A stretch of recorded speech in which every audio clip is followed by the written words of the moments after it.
Hello there. This is our wood chipper that we bought from Farmer Equipment.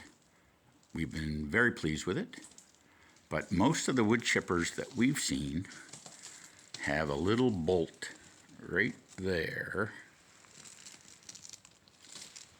that you have to remove if you get a clog, and to do that you need a wrench.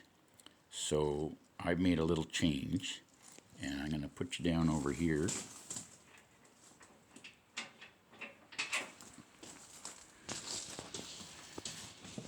And I'll show you what I did.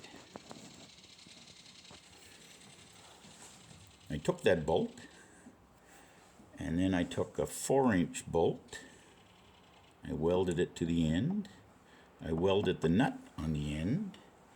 And then I took a piece of scrap to use as a knob, and I welded that on. And I ended up with this. And it works great. So I'm going to pick you up again.